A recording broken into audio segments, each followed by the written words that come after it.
Hello everyone, welcome back to knowledge for future study channel. इस video में हम Rajasthan GK के पिछले वर्षों में पूछे गए महत्वपूर्ण प्रश्न उत्तर डिस्कस करेंगे। अगर आप चैनल पर नए हो तो चैनल को सब्सक्राइब जरूर कर लें, बेल आइकन को ज़रूर दबाएं और वीडियो को लाइक कर दें। पहला क्वेश्चन है, रेत का तीतर इस नाम से कौन सा पक्षी प्रसिद्ध है और यह किस अभयारण्य में पाया जाता है? ऑप्शंस आपके सामने हैं, हीरामन, सौकलिया, बटबड़ गजनेर, हरा तोता सरिस्का, हिंदू लोचन अजमेर। तो करेक्ट आंसर है इसका बटबड़ गजनेर। ये गजनेर अभयारण्य में पाया जाता है बटबड़ पक्षी। इसको रेत का तीतर के नाम से भी जाना जाता है। ये जो गजनेर है ये महाराजा गज सिंह के नाम पर पड़ा है। महाराजा गज सिंह के नाम पर इस शहर का नाम गजनेर पड़ा है। और ये कहाँ पर स्थित है? ये बीकानेर ज़िले में स्थित है, बीकानेर डिस्ट्रिक्ट में ये स्थित है। इसके अलावा ये जो गजनेर है यहाँ पर डूंगर निवास, लाल निवास, सरदार निवास,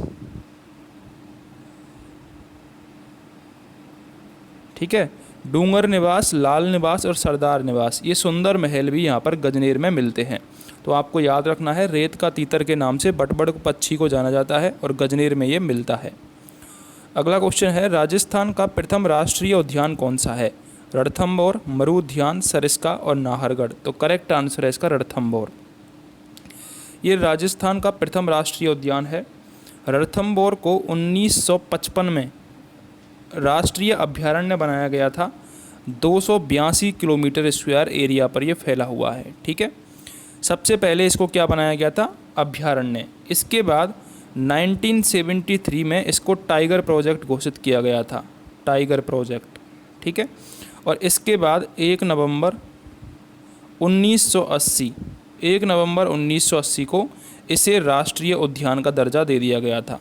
राष्ट्रीय उद्यान का दर्जा दे दिया गया था। तीनों चीज़ें आपको याद रखनी है। सबसे पहले 1955 में इसे अभयारण्य बनाया गया, उसके बाद 1973 में टाइगर प्रोजेक्ट के रूप में, और 1 नवंबर 1980 को राष्ट्रीय उद्यान इसे घोषित किया गया था। रणथंभौर राष्ट्रीय उद्यान में रणथंभौर का किला भी पड़ता है, जिसमें त्रिनेत्र गणेश जी का मंदिर भी है। इसके अलावा जोगी महल भी रणथंभौर दुर्ग से संबंधित है।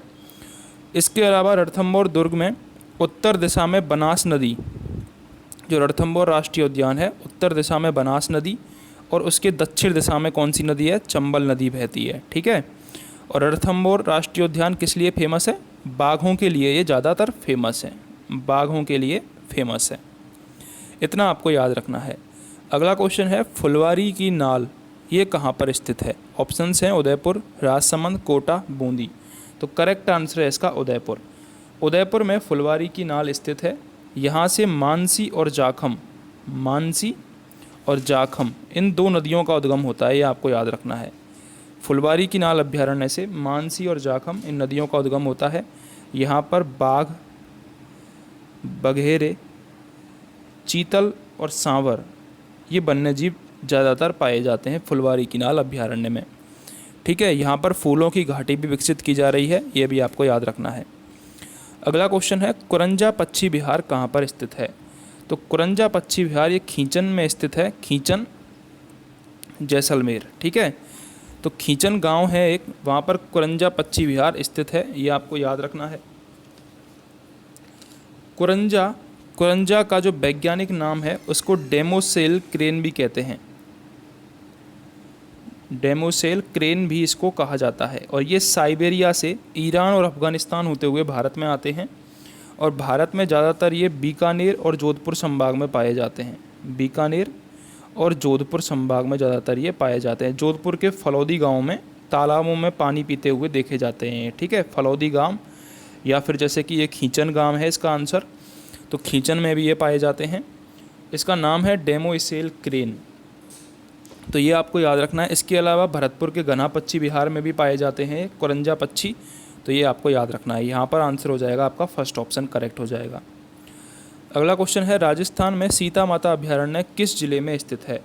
ऑप्शंस आपके सामने हैं, लेकिन ऑप्शंस सारे की सारे गलत हैं। करेक्ट आंसर है इसका प्रतापगढ़। प्रतापगढ़ जिले में स्थित है सीता माता अभयारण्य। 422.94 यानी कि 422.94 स्क्वायर किलोमीटर में ये फैला हुआ है। 3 पहाड़ियाँ यहाँ पर मिलती हैं। ये जो अभ्यारण्य है सीता माता अभ्यारण्य, इसमें 3 पहाड़ियाँ मिलती हैं। कौन कौन सी? अरावली, इसके अलावा विंध्याचल और मालवा का पठार। मालवा का पठार, ये तीनों पहाड़ियाँ सीता माता अभ्यारण्य में आकर मिलती हैं। सीता माता अभ्यारण्य का नाम किस पर पड़ा है? सीता माता के नाम पर पड़ा है। ठीक है, ऐसा माना जाता है कि त्रेता युग में सीता माता वाल्मीकि के आश्रम में यहीं पर आके ठहरी थी। ठीक है, सीता माता अभ्यारण्य किस पक्षी के लिए, किस जानवर के लिए फेमस है? उड़न गिलहरी के लिए फेमस है। ये उड़न गिलहरी के लिए सीता माता अभ्यारण्य फेमस है। उड़न गिलहरी को स्थानीय भाषा में आसोबा के नाम से जाना जाता है। आसोबा के नाम से जाना जाता है उड़न गिलहरी को। ठीक है, अगर इसका वैज्ञानिक नाम पूछा जाए उड़न गिलहरी का तो वो है रेड फ्लाइंग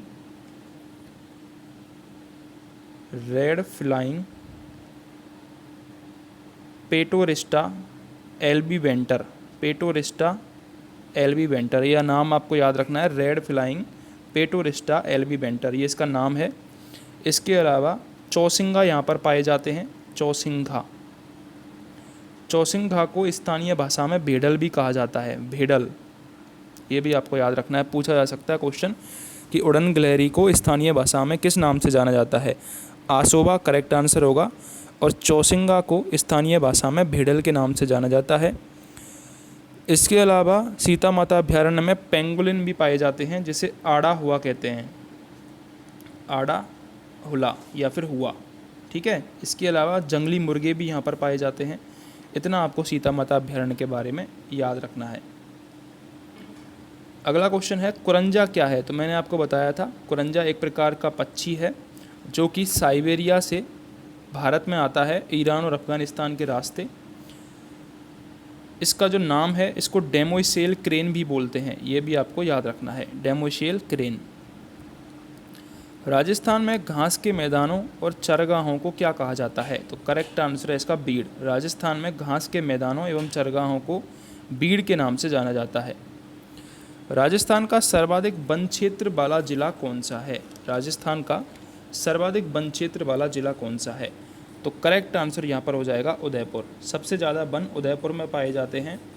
उदयपुर में लगभग 2757.54 स्क्वायर किलोमीटर वन पाए जाते हैं। उदयपुर के बाद अलवर में सबसे ज़्यादा वन पाए जाते हैं। अलवर में पाए जाते हैं 1196.66 वर्ग किलोमीटर। तीसरे नंबर पर आता है प्रतापगढ़। प्रतापगढ़ में पाए जाते हैं 1037.91 स्क्वायर किलोमीटर वन पाए जाते हैं। ठीक है, तो ये आपको याद रखना है। सर्वाधिक वन अगर पूछा जाए तो उदयपुर ज़िले में, और सबसे कम वन पूछा जाए तो चूरू ज़िले में। चूरू ज़िले में उसके एरिया के हिसाब से लगभग 0.59% वन पाए जाते हैं, और जोधपुर में पाए जाते हैं एरिया के हिसाब से 0.47%। तो आपको जैसे कन्फ्यूज नहीं होना है, अगर आपसे पूछा जाए कि सबसे कम वन किस ज़िले में पाए जाते हैं तो चूरू करेक्ट आंसर होगा। 82 वर्ग किलोमीटर पाए जाते हैं चूरू में। और यदि आपसे पूछा जाए प्रतिशत के हिसाब से, क्षेत्रफल के प्रतिशत के हिसाब से किस ज़िले में सबसे कम वन पाए जाते हैं, तो वो उसका आंसर होगा जोधपुर। जोधपुर में 0.47% क्षेत्रफल पर वन पाए जाते हैं। ठीक है, तो ये आपको याद रखना है ज़रूर। अगला क्वेश्चन चलते हैं। अगला क्वेश्चन है राजस्थान में वनों के अंतर्गत सर्वाधिक न्यूनतम क्षेत्र किस युग में है? तो उदयपुर में सर्वाधिक वन और चूरू में सबसे कम वन। उदयपुर में लगभग 2757 किलोमीटर वन पाए जाते हैं स्क्वायर किलोमीटर, और चूरू में लगभग 82 स्क्वायर किलोमीटर वन पाए जाते हैं। अगला क्वेश्चन है बबूल के वृक्ष किस प्रकार के वन में मिलते हैं? तो करेक्ट आंसर है इसका मरुस्थलीय वन। बबूल के वन मरुस्थलीय वनों में पाए जाते हैं, पश्चिमी रेगिस्तान में ये पाए जाते हैं। राजस्थान में निम्नलिखित में से कौन से 2 जिले सर्वाधिक वन क्षेत्र रखते हैं? तो जो दक्षिणी एरिया है राजस्थान का, वहाँ सर्वाधिक वन पाए जाते हैं, जैसे कि उदयपुर। उदयपुर के बाद दूसरे नंबर पर अलवर में सर्वाधिक वन है। इसके बाद प्रतापगढ़ तीसरे नंबर पर आता है। ठीक है, लेकिन यहाँ पर प्रतापगढ़ अलग ऑप्शन में है, तो यहाँ पर उदयपुर और 12 करेक्ट आंसर हो जाएगा, फर्स्ट ऑप्शन। सेवण क्या है? सेवण एक प्रकार से कम वर्षा में उगने वाली घास को सेवड़ कहा जाता है। ये जनरली लाठी सीरीज़ के क्षेत्र में पाई जाती है। और लाठी सीरीज़ में कौन कौन से ज़िले आते हैं? लाठी सीरीज़ में जो ज़िले आते हैं उनमें है जैसलमेर, बाड़मेर, बीकानेर, जोधपुर, चूरू, इन ज़िलों में ये पाई जाती है। अगर आपसे इसका सेवण का वैज्ञानिक नाम पूछा जाए तो वो होगा लसी यूरोस सिडिकस। लसी यूरोस सिडिकस ये नाम होगा सेवड़ घास का वैज्ञानिक नाम, लसी यूरोस सिडिकस। इसको किंग ऑफ डिजर्ट भी कहा जाता है, किंग ऑफ डिजर्ट। ये आपको नाम याद रखना है, पूछा जा सकता है किंग ऑफ डिजर्ट किसको कहा जाता है, तो सेवड़ घास को ही किंग ऑफ डिजर्ट भी कहा जाता है। ठीक है। अगला क्वेश्चन है, राजस्थान में शुष्क सागवान वन कहाँ पाए जाते हैं? तो शुष्क सागवान वन ऊंचाई 250 से 450 मीटर की ऊंचाई पर ये पाए जाते हैं। शुष्क सागवान वन जनरली उदयपुर, डूंगरपुर, बांसवाड़ा, झालावाड़, चित्तौड़ एवं बारां में पाए जाते हैं। चित्तौड़ एवं बारां में, तो यहाँ पर करेक्ट आंसर हो जाएगा थर्ड ऑप्शन, डूंगरपुर एवं बांसवाड़ा में शुष्क सागवान वन पाए जाते हैं। राजस्थान में वनों की कमी का मुख्य कारण क्या है? जलवायु परिवर्तन राजस्थान में वनों की कमी का मुख्य कारण है, फर्स्ट ऑप्शन करेक्ट होगा। अमृता देवी मृगवन कहाँ पर स्थित है? तो अमृता देवी मृगवन खेजड़ली गांव, ये कहाँ पर स्थित है? जोधपुर में। जोधपुर में अमृता देवी मृगवन स्थित है।